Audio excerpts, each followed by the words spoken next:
Kung si House Committee on Ethics and Privileges Chairman JC Abalos lang sana ang masusunod, gustong-gusto niya na raw na unahing mapanagot ang lahat ng sangkot sa flood control corruption scandal. Tugon ito ni Abalos sa mga nagsasabing minadali umano ang desisyon na suspendihin si Cavite Representative Kiko Barzaga at mas inuna pa ito kumpara sa isyu ng korupsyon. Sa plenaryo ay nanindigan kasi si Batangas 1st District Representative Leandro Legarda Leviste na mistulang ginawang prioridad ng Kamara ang ethics case ni Barzaga kaysa mas seryosong aligasyon laban sa isang kongresista. Pero sa pulong balitaan ngayong araw, iginiit ni Abalos na handa naman nilang aksyonan ang anumang ethics complaint na ihahain laban sa mga kongresista na sangkot sa katiwalian.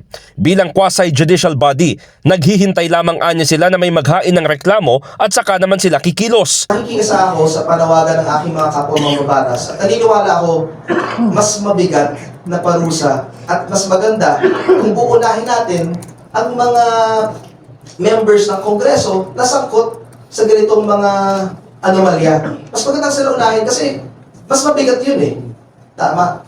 So dahil mas mabigat yan, of course, kailangan ko po i-acknowledge kung ano ang limitations ng Committee on Ethics. Taong bayan ang nagpapasahod sa amin. On the part of the Ethics Committee, handa po kaming cater ng ethics complaint laban sa mga ganong kongresista.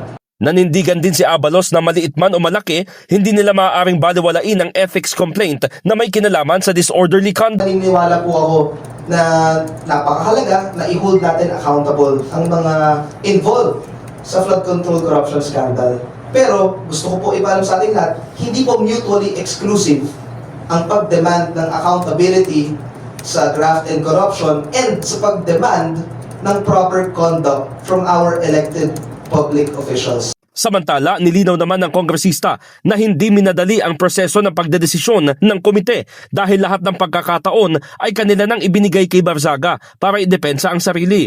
Bukod dito, itinanggi niyang mayroong nag-impluensya o nag-utos na suspendihin si Barzaga para patahimikin umano ang mga kritiko ng administrasyon.